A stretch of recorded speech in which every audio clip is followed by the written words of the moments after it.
El tema para hoy es una pregunta que yo quiero hacerle a usted, mi querido amigo, mi querida amiga que está en sintonía de esta transmisión. ¿Qué responderían si Jesús les pregunta, ¿qué quieres que te haga? Bueno, hablaremos acerca de esto porque hoy vamos a hablar de la segunda curación de un ciego en este contexto que hemos estudiado desde la semana pasada hasta ahora. Toda esta sección se inició con una curación de un ciego y termina con una curación de otro ciego. Así que vamos a orar pidiendo la dirección de Dios para que nos ayude a ver por qué el evangelista Marcos hizo esto y qué lecciones hay para nosotros. Querido Padre, gracias porque en tu palabra encontramos tesoros inimaginables. Y aún desde la estructura en que tú guiaste a los escritores para escribir este relato maravilloso de la vida de Jesús, ahí encontramos grandes lecciones. Así que ayúdanos a aprovecharlas al máximo en el nombre de Cristo Jesús. Amén. Amén. Para este día, Pastor Niperla, volvemos a la curación de un ciego. Y esto es muy interesante porque así se inició la sección, así la vamos a terminar. Y vamos a ir al texto que se encuentra en Marcos capítulo 10, en los versículos 46 en adelante, para terminar esta sección. Vamos a descubrir algunas cosas y nuestro pastor de mi perla nos ayudará a explorar las lecciones que tenemos acá. Dice la palabra de Dios: entonces vinieron a Jericó, y al salir de Jericó, él y sus discípulos y una gran multitud, Bartimeo el ciego, hijo de Timeo, estaba sentado junto al camino mendigando, y oyendo que era Jesús Nazareno, comenzó a dar voces y a decir: Jesús, hijo de David, ten misericordia de mí. Y muchos le reprendían para que callase, pero él clamaba mucho más: Hijo de David, ten misericordia de mí. Entonces Jesús, deteniéndose, mandó llamarle, y llamaron al ciego, diciéndole: ten confianza, levántate, te llama. Él entonces, arrojando su capa, se levantó y vino a Jesús. Respondiendo Jesús le dijo: ¿qué quieres que te haga? Y el ciego dijo: Maestro, que recobre la vista. Y Jesús le dijo: vete, tu fe te ha salvado. Y enseguida recobró la vista y seguía a Jesús en el camino. Qué maravillosa historia, pastor, pero cuando leemos esta historia, ¿qué es lo que deberíamos tratar de ver en ella, considerando que hemos venido siguiendo una narración que nos cuenta cómo Jesús ha estado instruyendo a sus discípulos? Y ahora que se acerca cada vez más a Jerusalén, hace esta curación, que ahora sí es una curación directa. Al parecer ni siquiera tiene que tocarlo, ahora con su palabra Jesús cura a este ciego. Muy bien, creo que es interesante cómo Marcos inserta esta historia que tiene grandes lecciones para nosotros en esta sección que hemos estado estudiando del discipulado, y culmina con una historia de gran éxito en la curación de un hombre, pero no solamente en eso, sino de la fe de este hombre, quien manifestó ser todo lo que los discípulos todavía no eran, lo que el joven rico todavía no pudo y ni quiso llegar a ser, mucho menos los líderes religiosos. Y ¿sabe por qué para Jesús? Bueno, y por qué para el evangelista Marcos realmente esta historia es bien capital. Porque de todas las curaciones que Jesús hizo, es el único que nosotros tenemos su nombre.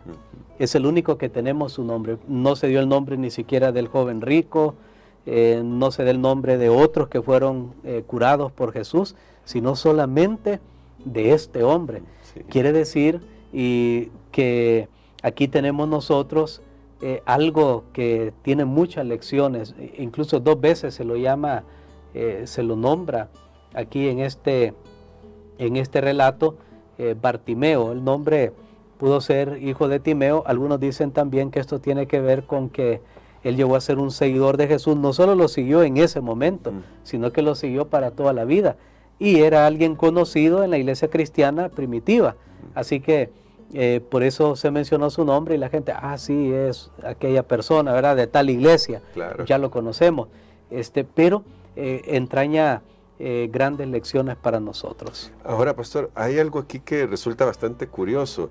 Mientras que en la narración hasta este momento hemos visto al mismo Señor Jesús decir: que no revelen nada acerca de él, siguiendo ese patrón de revelación secreto que hemos visto en la lección. Aquí es la multitud la que hace callar a Bartimeo cuando revela que Jesús es el Hijo de David. Pero en este caso Jesús no es el que da la orden, es la multitud, vuelvo a repetir eso. Pero ¿por qué es importante que este ciego ahora está dándole este título? Y quizás por qué, vamos a decirlo así, por qué Jesús en este momento, por qué resulta importante que Jesús decide que no va a callar a este ciego. Bueno, aquí tenemos este aspecto bien destacado de la fe de Bartimeo. De paso, Bartimeo vio más que lo que los discípulos habían visto. Aún en su condición de ceguera física, él tenía luz espiritual. Amén. Él vio antes de ver. O sea, él vio espiritualmente antes de ver físicamente. ¿De dónde Bartimeo había adquirido ese conocimiento o esa fe? La Biblia no nos informa. Lo que sí sabemos es que él sabía quién era Jesús. A pesar de que no veía, él tuvo una gran confianza en quién era Jesús. Hay una profecía en el Antiguo Testamento, en 2 de Samuel, capítulo 7, versículos 12 y 13. Ahí Dios había dicho que iba a levantar un rey como David. Y obviamente no era un hijo de él, sino que era una referencia clara al Mesías. Al decir Jesús, hijo de David, Bartimeo estaba aceptando a Jesús como Mesías. Cosa que costó, bueno, la confesión de los discípulos, que nadie más también había dicho, que lo habíamos escuchado de los mismos demonios, pero ahora viene de un ciego, de la persona menos probable. Incluso aquel joven rico que estudiamos esta semana, que tenía todo para seguir a Jesús, porque conocía las Escrituras, sí anhelaba la vida eterna, aparentemente, aún de él no viene esa confesión. Es más, las palabras que usa Bartimeo, por ejemplo, cuando Bartimeo viene y le dice a Jesús, maestro, que recobre la vista. Esa palabra maestro, porque estaba la palabra rabí, que significa maestro, pero Bartimeo realmente está usando la expresión raboni, que es la misma que en San Juan encontramos que le dijo también Magdalena a Jesús, raboni, y eso va más allá de decir maestro, es como decir querido maestro, apreciado maestro. Entonces vemos que Bartimeo realmente está ejerciendo una fe personal en Jesús. Qué tremendo. Bueno, y aquí vemos cómo el Señor obra en él. Ahora me resulta esta pregunta, pastor, bastante interesante. ¿Qué quieres que te haga? Que ya leímos en la narración. Me hace eco con la pregunta que le hace a los propios discípulos, que quieren que les haga, cuando ellos pidieron estar el uno a derecha, el otro a izquierda. Pero, ¿por qué esta pregunta para Bartimeo, considerando que su condición era muy evidente? Bueno, Jesús siempre ha querido que nosotros tengamos una relación personal con Él. Él no solo es una fuerza, una energía, no es una máquina de hacer milagros. Él desea tener un contacto. Le hace una pregunta que es muy evidente, pudo haberlo curado de una sola vez, pero él quiere escucharlo. Él quiere decirle, mira, aquí estoy, hablemos, aquí tengo tiempo para ti, estamos aquí juntos. El discipulado, y esta es una lección de discipulado, el discipulado es pasar tiempo con Jesús, es hablar con Jesús, es decirle a Jesús nuestros intereses, nuestras alegrías, nuestras tristezas, nuestras preocupaciones. Vengamos a eso. Él ya las conoce, sí, ya las conoce, pero Él te está preguntando que hables. Él te dice qué quieres que te haga. De paso, Bartimeo tuvo una actitud totalmente diferente del joven rico. Sí. Porque el joven rico es, ¿qué haré para tener la vida eterna? Como con decir, sí, yo tengo para solventar, solo dime qué más hay que hacer. Y eso pasa frecuentemente con las personas que tienen más, ya sea más dinero, más educación, más esto. A veces nos cuesta aceptar que la salvación es por gracia. Pero ustedes noten que Bartimeo de entrada, sí, él dijo, Jesús, hijo de David, ten misericordia. Él no estaba pidiendo algo a través de mérito. él estaba pidiendo gracia. Mira, soy ciego, reconoció, aceptó su condición y por eso buscó la curación. Tristemente, los líderes religiosos eran ciegos, pero no veían su curación. Otra cosa que tenemos aquí, es bien interesante, yo vi en esta historia un resumen de toda esta sección del discipulado, porque están todos los elementos ahí. Otra cosa que vemos es la actitud de Jesús contraria a la de los propios discípulos que estaban buscando el mayor puesto. Y Jesús aquí más bien, ¿qué quieres que te haga? O sea, Él, que es la majestad del cielo, dispuesto a servir. Como uno va a veces a un supermercado y hay los trabajadores de ahí tienen un chaleco donde en la parte de atrás dice, ¿en qué puedo servirle? O algo así. O sea, en otras palabras, están a la disposición. Aquí Jesús está diciendo, ¿en qué puedo servirte? ¿En qué te ayudo? Pero sabiendo quién es Jesús, realmente esto es extraordinario. No lo que los discípulos querían, ¿verdad? Estar en los puestos más altos de honor en el reino de Dios, según ellos.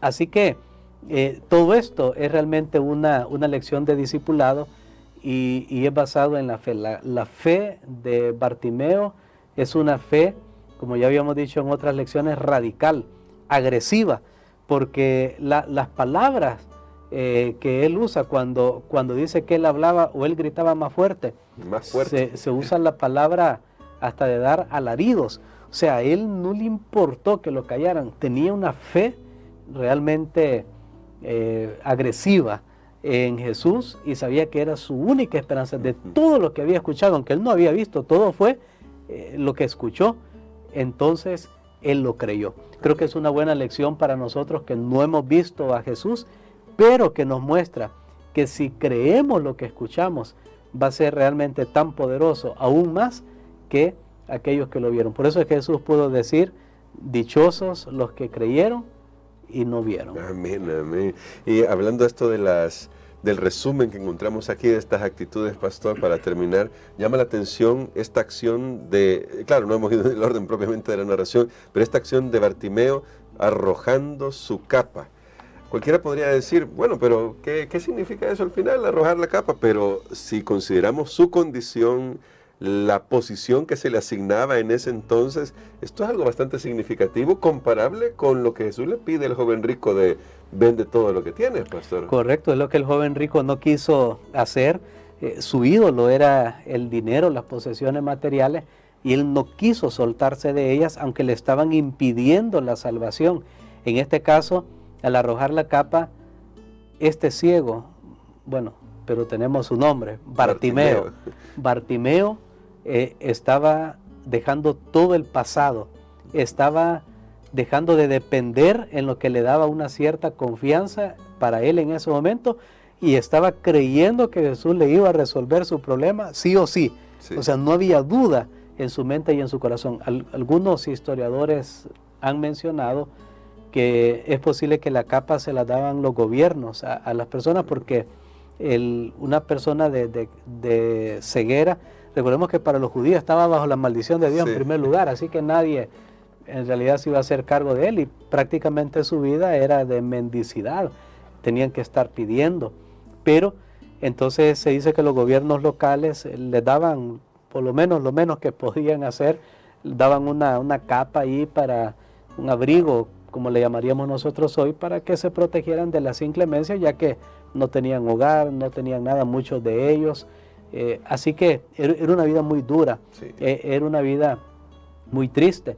Pero quiere decir que al arrojar su capa, Bartimeo ejerce una fe extraordinaria en Jesús y dice, yo no dependo de esto, mi confianza está totalmente en Cristo. Amén. Y creo que es una gran lección para nosotros que a veces tenemos temor de dejar algo para seguir a Jesús, pero olvidamos que lo que dejamos no es nada en comparación con lo que Jesús nos puede dar, que ya le ha dicho a sus discípulos 100 veces más en esta vida y en la vida eterna. Bueno, maravillosas lecciones que debemos aprender. Pastor, ahora ore por nosotros para que, como Bartimeo, nosotros también vayamos a Jesús y lo reconozcamos y Él pueda quitar cualquier ceguera espiritual de la que estemos sufriendo en este momento. Amén. Padre, te damos gracias, Señor, porque tu palabra está para ser creída para ser experimentada, para aferrarnos a ella.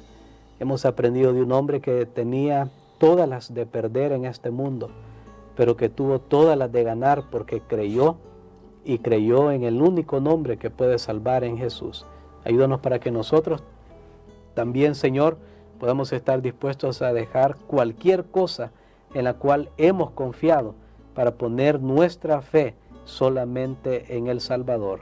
Todo esto lo pedimos en el nombre de Jesús. Amén.